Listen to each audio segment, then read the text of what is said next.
Let's talk about sex, baby. Let's talk about masculinity. Hey. Just kidding, we're not talking about sex, but we are going to talk about masculinity. And specifically, we're going to talk about toxic masculinity, how it shows up in our everyday lives, how it affects us, and what we can do to balance it out and bring more joy into our lives.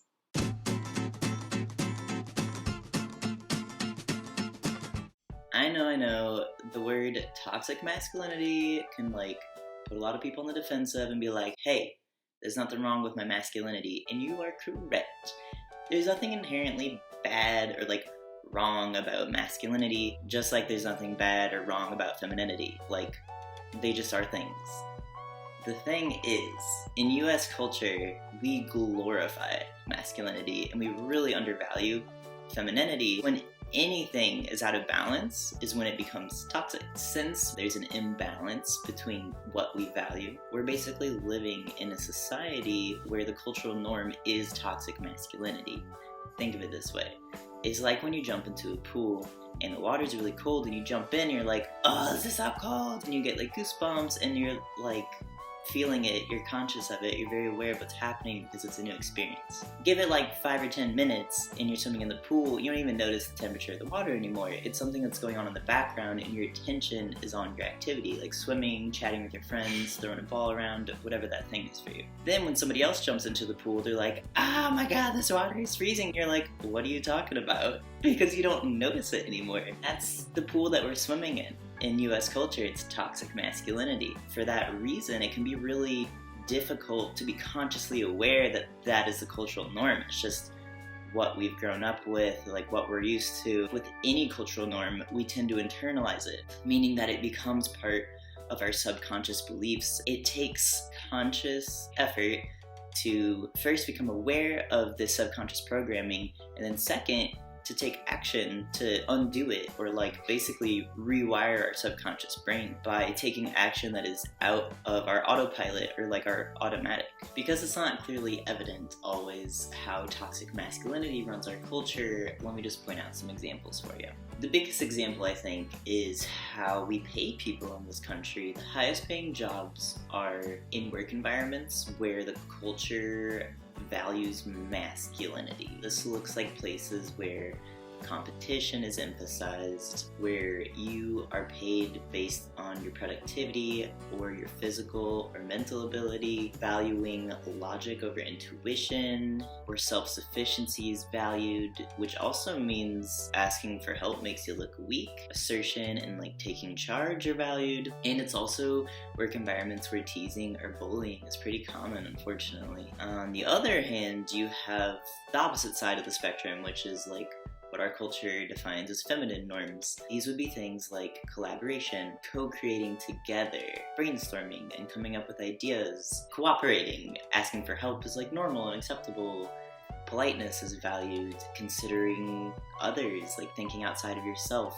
and thinking in the larger picture. It actually blows my mind that in our culture it is socially acceptable and actually expected to a certain degree for stay-at-home moms to be working 24/7 essentially, because child raising is you don't get time off. You're on the clock all the time. Cooking and cleaning, taking care of the house, that shit is exhausting. It takes a lot of emotional labor to interact with kids, which is a lot of energy and effort. Somehow it's socially acceptable for a certain gender to be expected to do those things for free, for $0. That's just yep, that's how it works. And stay-at-home dads are a thing, but as a culture, it's a phenomenon that we expect free labor from people with female bodies or jobs that are considered more feminine, like nannying or a maid or a secretary. Those are all way underpaid compared to other jobs that fit into the masculine categories. It's not like someone's working harder or more hours or something like that. It's just a matter of what we value as a culture as important. Another example of US culture valuing masculinity over femininity, female-bodied people can do masculine things and get rewarded for it. We actually have a word for tomboys, which identifies female-bodied people that portray masculine traits. Whereas on the other end, I don't know if there's a word for male-bodied people who portray feminine traits, unless it's offensive, like calling someone a pussy, for example, is like an insult to say like, ooh, look how feminine you are. Like, what's wrong with that, you know? As a kid, I was super, like, I could just feel it in my gut that I had some kind of privilege being perceived as a girl, since I like was born assigned female at birth. I would sing to stuff like Britney Spears, I would sing to songs by male artists like Nickelback or like NSYNC or like whatever I listened to at that age, and I felt like I could sing to anything and it was okay. Whereas imagining my guy friends at that age singing to Britney Spears, they would probably get teased for it. Another like phrase I often hear, and like I'm actually guilty of this, before I came out as transgender and like was identifying basically as a girl for lack of more information, honestly, I would often be like, oh, well, I'm not like the other girls, as if I was better than the other girls for not being so feminine, for like being a tomboy or like whatever label people put on me. In heterosexual couples where women are like, oh, I'm not like the other girls, I'm a cool girl, I play video games and I play sports and I can hang with the dudes, and it's like glorified or awarded like, yeah, my chick is cool, she does masculine things. Whereas on the other end, if it was a dude being like, yeah, I express my emotions and ask for help, we would all be like, pussy, you know? I mean, not me right now, but generally as a culture, like, that's how we react to that, unfortunately. The good news is that masculinity and femininity are social constructs. And I know your reaction is like, what are you talking about? That is biological. I was born with testosterone and I'm a masculine motherfucker. Well, guess what? It's actually not the case. I lived in Argentina for a year. There are different social norms there. In Argentina, it is socially acceptable and like normal and expected for male-bodied people to greet each other with a kiss. And when I say kiss, it's not like, I mean like, you know, cheek-to-cheek type of thing. But in other Latin American countries that I have visited, that isn't socially acceptable for two men to greet each other with a kiss. Usually they'll just like do a handshake or like a bro hug, you know, one of those things. But in Argentina, that's a thing. Whereas, like, of course, look at the US. Like, could you imagine anybody kissing each other as a greeting? That's kind of out of our cultural norm, no matter what gender you are. But also, when I was in Brazil, oh my god, it was actually really exciting for me to see all these dudes in Speedos on the beach. That is, like, the cultural norm, at least in Rio de Janeiro, where I was. Everybody had Speedos, it seemed like, and I was like, oh, hell yeah. I'm all about that stuff. It's, like, liberating and freeing, and, like, why not show your skin? Normally, according to this culture in the US, it is a feminine characteristic to show skin. Clothes marketed towards women are designed in a way to show your skin. Whereas like with men, you got like longer pants, you got longer jeans, or like shorts or whatever. Your shirts are bigger and baggier. Women's clothing is more tight-fitting. But in Brazil, their social norms are different, or at least let's say in Rio de Janeiro, because I can't speak for the whole country. Like I only spent a month there, so I'm not an expert, but my experience was like going to the beach and just like digging all these Speedos that dudes were wearing. Like even little boys, like 6-7-year-old boys were wearing Speedos, and that was just like normal. It wasn't a big deal because everyone was doing it.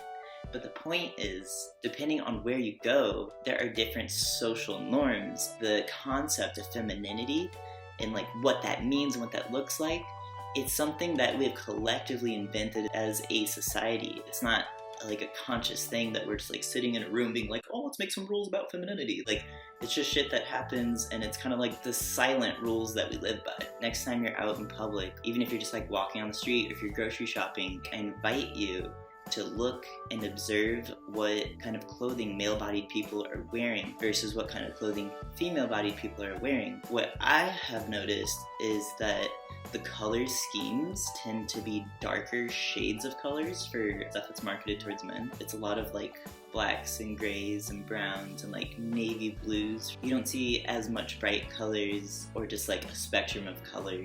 Whereas with women's clothing, it's much more tight-fitting compared to men's. So many more options for colors and like floral print, lace, and like more creative stuff. We're all born naked, right? A human has to create this clothing, or like a machine, but clothing is designed by humans. It's part of the social construct of like femininity and masculinity that we've created. If you go to France in the men's section, I bet it's gonna look a lot different from the men's section in the US. I invite you just to get curious and like notice what are the social constructs around clothing, and how does that reflect our cultural norms as like feminine and masculine? Back to toxicity. This actually becomes a problem, like over glorifying masculinity and undervaluing femininity when we become trapped in these boxes. Like, for example, this is so obvious, but I'm just gonna say it. Men do not have the space to express emotions. Emotions are energy in motion, and when we don't express our emotions,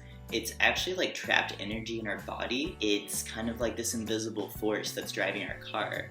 Whereas when we express those emotions and we release that energy, taking the wheel back, we're driving our own car. In my humble opinion, this is why I find women actually to be more effective leaders. They're more in control of their car that they're driving.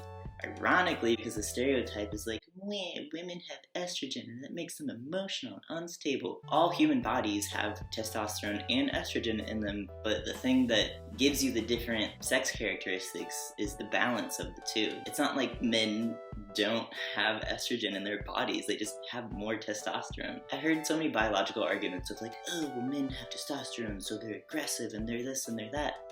And I'm like, okay, but also, maybe, just maybe, we expect men not to express emotions, and we like shame them for it, or we make fun of them if they do.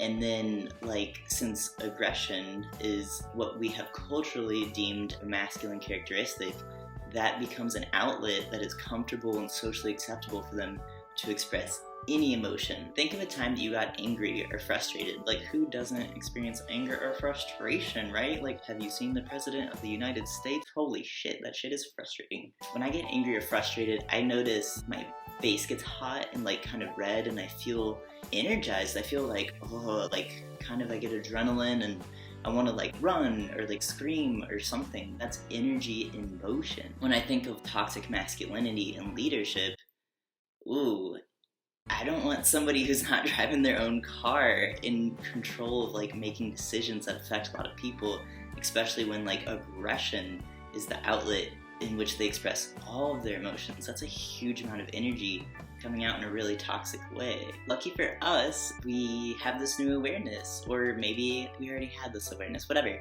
But once we become aware that like toxic masculinity is the cultural norm and how this has negative effects, we can take action now to create more balance. Why would we want to create more balance? Well, first of all, who doesn't want to drive their own car, right? I don't know about you, but I have worked in multiple workplaces where masculinity was the norm, like you could tell just in the dress code, for example, but also so many things, like communication style, how decisions are made. It was not an enjoyable experience for me to have a boss who expressed every single emotion through aggression. It doesn't make it a safe, enjoyable place to work.